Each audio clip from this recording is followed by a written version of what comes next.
নমস্কার বন্ধুরা, তোমরা সকলেই কেমন আছো? সোমা লাইফস্টাইল চ্যানেলে একটি স্বাগত জানিয়ে একটা নতুন ব্লগে নেমে পড়লাম। আর প্রত্যেক দিনের মতনই ঠান্ডা হোক আর গরমকাল হোক, আমার যেমন কাজ তোমরা জানোই। প্রত্যেক দিনই কিন্তু সকালবেলা ঘুম থেকে উঠেই কিন্তু আমি সার্ফ জল করে নিই আর কিন্তু দেয়ালগুলো মুছি। কিন্তু এখন একটু ডিফারেন্ট হচ্ছে, প্রচণ্ড ঠান্ডা পড়েছে, বলতে পারো কনকনে ঠান্ডা। এই কনকনে ঠান্ডায় আমি আর ঠান্ডা জল দিয়ে কিছু করছি না। একটু এই দেখো জগটা দেখেছো, কারেন্টের জগ, এই জগ দিয়ে কিন্তু একটু গরম জল করে নিয়ে আমি কিন্তু পুরো রান্নাঘরটাকে ডিপ ক্লিন করে নিই। কারণ কি বলো তো, ঠান্ডা জল দিয়ে করলে শরীর খারাপ, জ্বর, আমার তো জানোই গলার প্রবলেম, এগুলো হতে লাগবে। সেজন্যই কিন্তু করতেই যখন হবে কাজ, কিছু তো একটা বুঝিয়েই করতে হবে, সেই জন্য। আর বাইরেটা দেখো কতটাই অন্ধকার, অনেকটাই সকাল, জানো তো বন্ধুরা। আমি সকালবেলায় বাইরে কিন্তু সার্ফ জল দিয়ে বাইরেটা মুছে নিয়েছি আর ভিতরটা কিন্তু এখানে মুছছি। কারণ কি বলতো, এত ঠান্ডা আর এত অন্ধকার, দেখেছো গাছটাও কেমন দুলছে, কোন দিক দিয়ে যে হাওয়া আসছে ওই জানে। প্রচণ্ড ঠান্ডা, কনকন কনকন কনকন করছে একদম। হাত পা যদি কোনো জায়গায় লেগে যায় তাহলে তার অবস্থাতে কী হবে তার কোনো ঠিক নেই। আরে দেখো রান্নাঘরে আমি পুরো রান্নাঘরটা পরিষ্কার করে নিয়েছি, গ্যাসের ওভেনটা পরিষ্কার করে নিয়ে একটু জানোই তোমরা চিনি দিয়ে নমস্কার করে নিচ্ছি। আর তারপরে কিন্তু আমি একটার পর একটা রান্নাবান্না শুরু করব। আর এই দেখো প্রথমেই কাজ হচ্ছে চা চাপানো, তো করছি। আর জানোই তো শীতকাল মানে একটু চা খেতে সবারই ইচ্ছা হয়। তাও কিন্তু আমরা বেশিক্ষণ বেশি বেশি খাই না, বেশিক্ষণ বলছি বেশি খাই না, ওই সারাদিনে একবার থেকে দুবার, সকালে একবার বিকালে একবার, এভাবেই কিন্তু আমরা চাটা খাই। কারণ চায়ের নেশা অতটা নেই, কিন্তু শীতকাল পড়েছে তো চা খেতে খুব ভালো লাগে, ওই জন্য সকাল সকালই চাটা কিন্তু চাপিয়ে দিই। আর এদিকে দেখো চাপিয়ে দিলাম চাটা, আর দেখো চাটা হয়েও গেছে। এবার নিয়ে চলে এসেছি আমার ডাইনিং টেবিলে। এখন ব্যালকনিতে যাবো ভাবলেও ভাবতে গেলেও ভাবতে পারছি না, এতটাই হাওয়া দিচ্ছে জানো তো। আর আমার মাছগুলো দেখেছো, বুঝে গেছে আমি ওর সামনে কিন্তু খাবার নিয়ে এসেছি। কী লাফাচ্ছে দেখেছো। আবার ওদের বেশি দেওয়া যাবে না জানো তো, 2 থেকে 3টে, বেশি খেলে কিন্তু মাছরা মারা যাবে, সেজন্য বেশি কিন্তু আমাকে দেওয়া যাবেই না। আর একটাতেও তাই, খুব কম, 4টে খুব বেশি দিই আমি, তার থেকে কম, একদমই কম। ওরা কিন্তু খুব ভালোভাবেই বেঁচে আছে সবকটাই। কিন্তু আমার মাঝে মাঝে একটু কষ্ট লাগছে, কেন বলো তো, এত ঠান্ডা তো মেজায়, ওদেরও খুব ঠান্ডা লাগছে। কিন্তু কি করব বলো, ওদের তো সেই কষ্ট করতেই হবে না, জলের মধ্যে থাকতে হবে। আমি মনে মনে ভাবি যে এত ঠান্ডার মধ্যে ওরা কি করে জলের মধ্যে থাকে।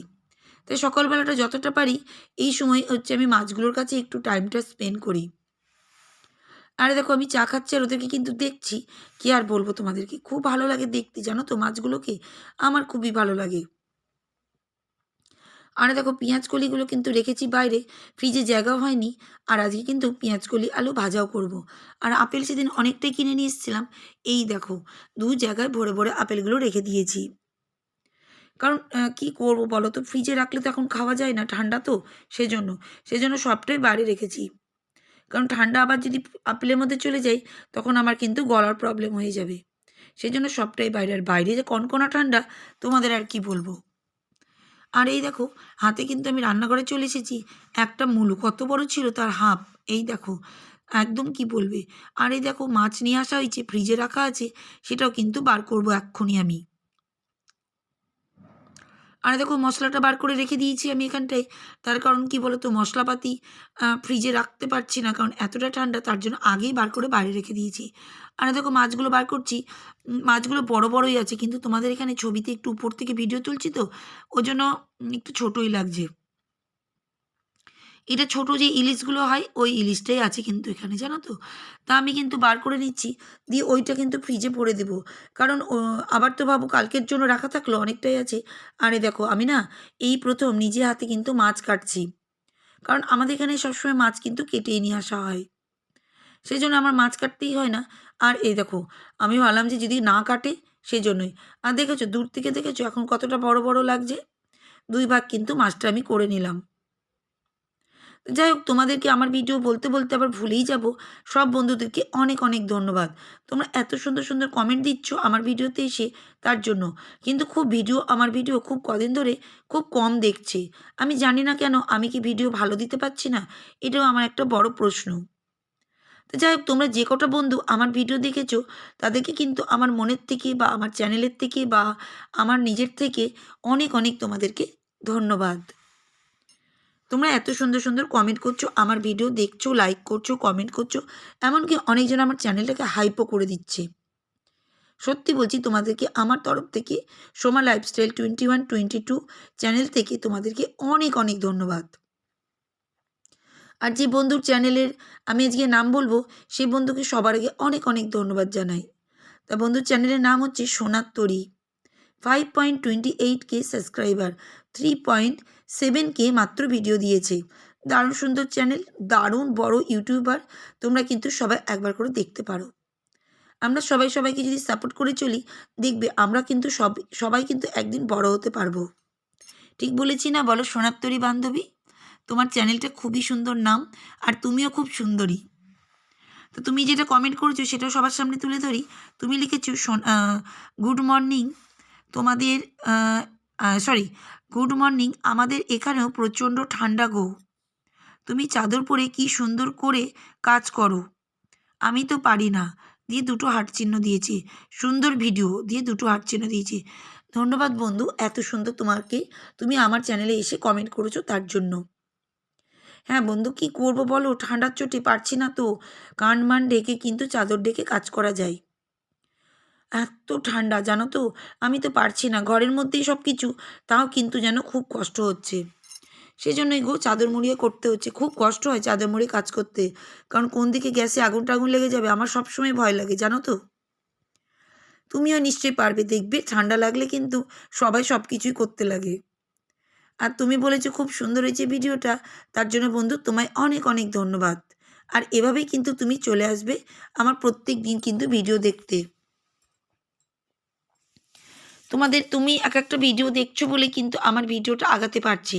আর আমরা সবাই কিন্তু এভাবেই সবাই সবাইকে সাপোর্ট করে চলবো। তো যাই হোক, এবার কিন্তু চলে আসি আমার ভিডিওতে। এবার কিন্তু দেখো মাছগুলো কিন্তু আমি ভেজে নিয়েছি, আর মাছগুলো তুলে নিচ্ছি। আর এদিকে দেখো মাছগুলো কিন্তু আমি দিয়ে দিচ্ছি ফটাফট। আর এদিকে কিন্তু পেঁয়াজকলি আলুটা ভাজা চলছে। ফটাফট করার জন্য দুই দিকে দুটো কড়াই চাপিয়ে দিয়েছি। তোমরা দেখতেই পাচ্ছ, তাড়াতাড়ি করার জন্য। কারণ শীতের বেলা যতটা তাড়াতাড়ি পারা যায় কাজ করার জন্য। কারণ এতটাই কাজ শেষ হয় না গো, খুব শীঘ্রই আবার স্নান করতে হবে তাড়াতাড়ি, খেতেও হবে তাড়াতাড়ি, সেজন্যই। আর দিনটা ছোট তো, সেজন্যই গো। বাসন একটু বেশি হবে, কিন্তু কিছু করার নেই, তাড়াতাড়ি তো হবে। আর এদিকে দেখো আবার আটা মাখার জন্য প্রস্তুত নিচ্ছি। কি আর বলবো তোমাদেরকে, প্রচুর কাজ গো।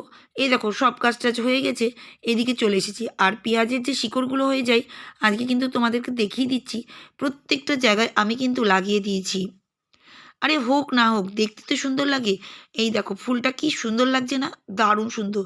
এবার চন্দ্রমল্লিকা প্রচুর হয়েছে আমার ব্যালকনিতে, আর প্রচুর হাওয়া বইছে, জানো তো বন্ধুরা। কি আর বলবো তোমাদেরকে, আমি ব্যালকনিতে আসতে চাই কিন্তু এত হাওয়া যে কি বলবো। কিন্তু তারও মাঝখানে মাঝখানে আমি এসে কিন্তু দেখেই নিই আমার গাছগুলো কেমন আছে। আর কি ফুল হয়েছে দেখো, কাগজ ফুল, এতটাই সুন্দর। তোমাদেরকে দেখিয়ে আমার শান্তিও লাগে, আর আমার ভিডিওটা থেকেও যাবে। আর পেঁয়াজের যে শিকড় দেখো, আমি সব টবে কিন্তু লাগিয়ে দিয়েছি। এতে কিন্তু হোক না হোক পেঁয়াজ কিন্তু আমার গাছের মতন দেখতে সুন্দর লাগছে তো। আর জানোই তো আমি কোনো জিনিসই ফেলি না, সব জিনিসই আমি কিন্তু কাজে লাগানোর চেষ্টা করি। আরে দেখো যেসব গাছগুলো শুকিয়ে গেছে, আরে দেখো এই চন্দ্রমল্লিকাতেও অনেক ফুল হয়েছে।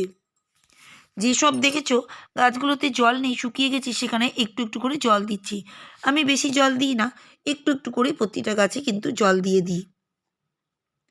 আর দেখেছো সুন্দর করে আমি কিন্তু প্রতিটা গাছে জল দিয়ে দিলাম। আর গাছগুলো দেখো সবুজ আর সতেজ হয়ে আছে। কারণ কি, সবাই বলে শীতকালে জল দিবে না, কিন্তু জল না দিলে গাছগুলো যেন শুকিয়ে যায়। সেজন্য প্রতিদিনই একটু হলেও আমি কিন্তু জল দিই। আর দেখো কত পেঁয়াজের শিকড় লাগিয়ে দিয়েছি, জানি না হবে কি না, কিন্তু গাছগুলো দেখো সবুজ সবুজ ডালের মতন হয়ে গেছে। আর তোমাদের প্রত্যেকটা গাছই দেখিয়ে দিচ্ছি। আর যেখানে যেখানে জল নাই সেই সব গাছগুলোতে একটু করে কিন্তু জল দিয়ে দিচ্ছি। দারুণ সুন্দর লাগে জানো তো গাছগুলো দেখতে। শিকড়গুলো সবুজ আর সতেজ হয়ে গেছে, মানে শিকড়টা বসে গেছে, এটাই।